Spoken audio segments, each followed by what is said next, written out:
మనం ఆహారంతో ఆరోగ్యంలో బొబ్బర్లతో పప్పు చేసుకుంటున్నాం. బొబ్బర్ల పప్పు అన్నమాట ఇది నేను పెరుగల్లో ఇసురు పెట్టింది.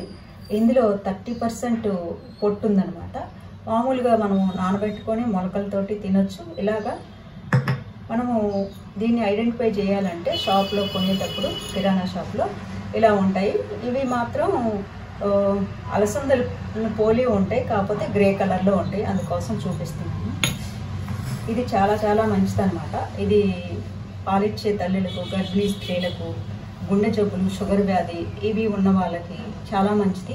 ఎదిగే పిల్లలకైతే మరీ మరీ మంచిదన్నమాట. బోను ఎదుగుదలకు, పిల్లల ఎదుగుదలకు ప్రోటీన్తో పాటు మంచి బలమైన ఆహారం అన్నమాట.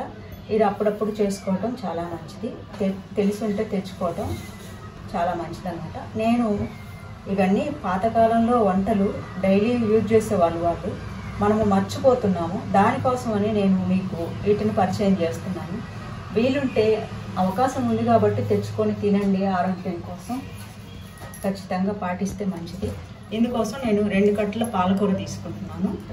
ఇందులో టమాటా వేయటం లేదు. పాలకూర కాంబినేషన్లో టమాటా వేయకూడదు కాబట్టి స్టోన్ ఫామ్ అవుతుందని. అందుకోసం కొంచెమే చింతపండు, పులుపు ఎక్కువగా వేయకూడదు. వేస్తే టేస్ట్ అంత బాగుండదు.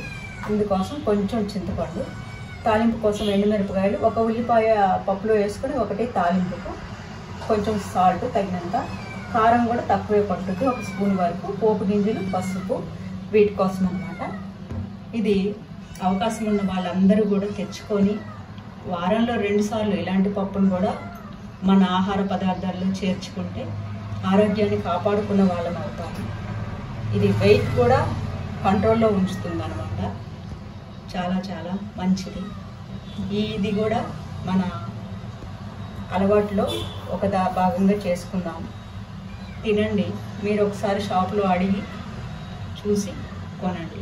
స్టవ్ వెలిగించుకొని ఈ పప్పును లైట్గా వేయించుకోవాలి. మాడిపోకూడదు, పచ్చి వాసన పోయేలాగనమాట. వేయించుకుంటే పప్పు చాలా టేస్టీగా ఉంటుంది. మనము ఈ ఆకుకూరలు కొంటాం కదా, కొంటున్నప్పుడు పెస్టిసైడ్స్ బాగా కొడతారు వీటికి పురుగు పట్టకుండా.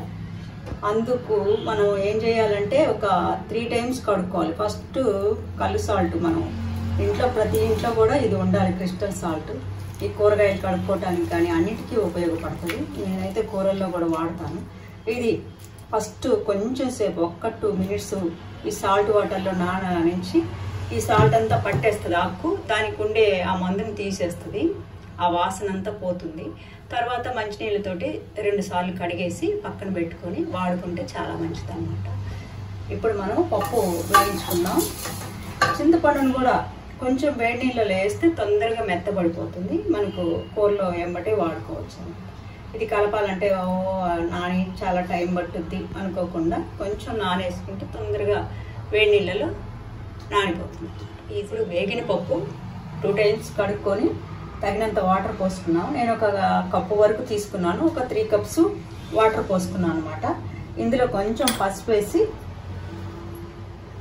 వేసుకొని సగం పసుపు వేస్తున్నాను, సగం ఆకుకూరలో వేద్దాం. ఇప్పుడు లిడ్ పెట్టి 3 విజిల్స్ వస్తే చాలు, ఉడికిపోతే. 3 విజిల్స్ రానిచ్చి ఆ తర్వాత మిగతా ప్రాసెస్లోకి వెళ్దాం. ఇప్పుడు పప్పు ఉడికిపోయి 3 విజిల్స్ వచ్చినాయి. ఇది దించేసి ఇందులో మనము పప్పు కోసం గిన్నె పెట్టుకుందాం. ఈ మూకుడు పెట్టేసి ఇందులో కొంచెం నెయ్యి వేస్తున్నాను. 1 స్పూను 2 స్పూన్ల వరకు. నేను 2 నూనెలు వాడతాను, ఒక్కటి ఎప్పుడూ వాడను. ఇది రైస్ బ్రౌన్ ఆయిల్. ఇది ఒక 2 స్పూన్స్ నెయ్యి వేస్తున్నాను. ఈ ప్లేస్లో మనము రైస్ బ్రౌన్ ఆయిల్ లేదా రైస్ రిచ్ అదొకటి, నువ్వుల నూనె ఒకటి, ఆ 2 కాంబినేషన్లో కూడా మనం పోపు వేసుకోవచ్చు. పోపు కానీ ఏదైనా సరే నూనెతో వాడే వస్తువుల్లో అలా 2 నూనెల్ని కలిపి నేను వాడతాను. నెయ్యి, ఈ నూనె వాడుతున్నాను నేను. ఇప్పుడు మనము ఈ నూనె కాగిన తర్వాత పోపు గింజలు వేసుకుందాం. ఈ స్టెమ్స్ పారేయకండి, ఇందులోనే ఫైబర్ ఎక్కువ ఉంటుంది. ఆకుకూరల్లో ఉండే వాల్యూస్ ఆకుకూరలో ఉంటాయి, కానీ ఇందులోనే ఎక్కువగా ఆకు కంటే కూడా స్టెమ్లో దీనిలో వచ్చే పోషకాలన్నీ ఇందులో వస్తాయి, ప్లస్ ఫైబర్ ఎక్కువ ఉంటుంది. అందువల్ల ఏమవుతుందంటే డైజెషన్ సిస్టానికి ఏజెంట్లా పనిచేస్తుంది ఈ ఫైబర్. ఎప్పుడు కూడా ఆకుకూరల్ని ఆకు వరకే కట్ చేసి స్టెమ్స్ చాలా వరకు పారేస్తుంటాం మనము. అది పారేయకండి, మీరు ఇష్టమైతే వాడుకోండి, చాలా మంచిది. కాగింది, పోపు గింజలన్నీ వేస్తున్నాను ఇందులోనే. వేగిన తర్వాత ఉల్లిపాయలు వేస్తాం. నేనైతే వెల్లుల్లి కూడా వేస్తున్నాను.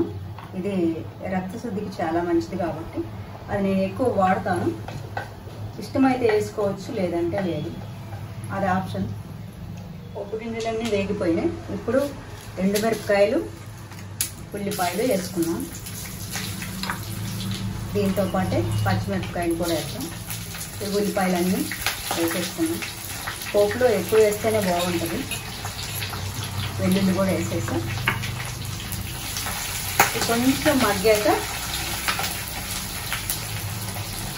కొంచెం సాల్ట్ కూడా వేస్తున్నాం ఇందులోనే. మగ్గాక పసుపు వేద్దాం. ఇప్పుడు వేస్తే మాడిపోయి నల్లగా కలర్ మారిపోతుంది అనమాట. పోపు బాగా వేగింది. ఇందులో కరివేపాకు వేద్దాం. కరివేపాకు కూడా వేసి కొంచెం ఒకసారి కలిపేసి ఇప్పుడు ఆకుకూర అంతా వేసేద్దాం.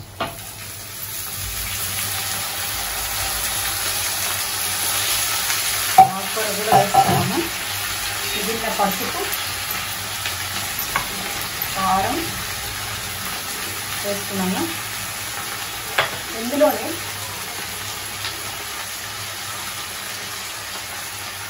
కొంచెం ఉడికిన తర్వాత చింతపండు రసం వేసేస్తాం. ఇప్పుడైతే ఇది కలిపి మూత పెట్టేసి కొంచెం పచ్చివాసన పోయేలాగా ఉడకనిచ్చేసి మూత పెట్టేద్దాం.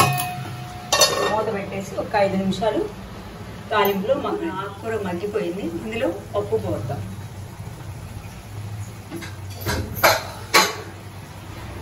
పోసేసి ఒక్క ఉప్పు రాని.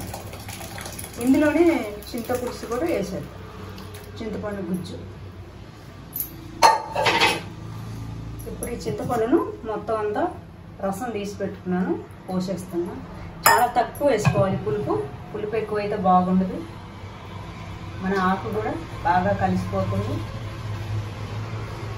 మనం ఎవరైనా సరే ఏజ్తో నిమిత్తం లేకుండా అందరూ కూడా ఎవరి పనులు వాళ్ళు చేసుకుంటూ చిన్న చిన్న టిప్స్, చిన్న చిన్న వ్యాయామం మన బాడీ సహకరించిన విధంగా చేసుకుంటూ ఇలాంటి ఆహార పదార్థాలని మన ఆహారంలో చేర్చుకొని ఉంటే ఈ రోజుల్లో ఉండే పొల్యూషను, ఆహారంలో కల్తీ, నీళ్ళల్లో కల్తీ, ఈ కల్తీలో నుంచి మనం మనల్ని కాపాడుకోవచ్చు అన్నమాట. ఇది ఒక్క ఉడుకు రానిస్తే మంచి టేస్ట్ వస్తుంది. ఉడికిపోయింది, అంతా కలిసి మంచి వాసన వస్తుంది. ఉడికిన తర్వాత ఈ విధంగా ఉందన్నమాట. ఇది మట్టి కుండలో చేస్తాం కాబట్టి దించిన తర్వాత కూడా ఇది వేడి తగ్గదు. చాలాసేపు వేడిగా ఉంటుంది. ఇది చాలా వేడిగా ఉంటుంది. ఈ పప్పు ఏం చేయాలంటే ఈ గింజలుగా మనము వీటిని నానబెట్టి మొలకలుగా తినొచ్చు. వీటితోటి గారె చేసుకోవచ్చు, దోశ పోసుకోవచ్చు. ఇంకా ఇడ్లీలో కూడా పప్పు కడిగిన తర్వాత తెల్లగానే వస్తుంది, పొట్టుపోతే ఇది ఇడ్లీ కూడా చేసుకోవచ్చు అనమాట. ఇది అన్ని విధాలుగా వాడుకోవచ్చు. ఇది ఒక పప్పు కోసమే కాదు, దీంతో పులగం కూడా చేసుకోవచ్చు. ఇది వరకు మనము పులగం కూడా చేసి చూపించాను, ఆ విధంగా చేసుకోవచ్చు అనమాట. ఇది రోటీ అన్నిట్లో కూడా తినొచ్చు. Thanks for watching our channel.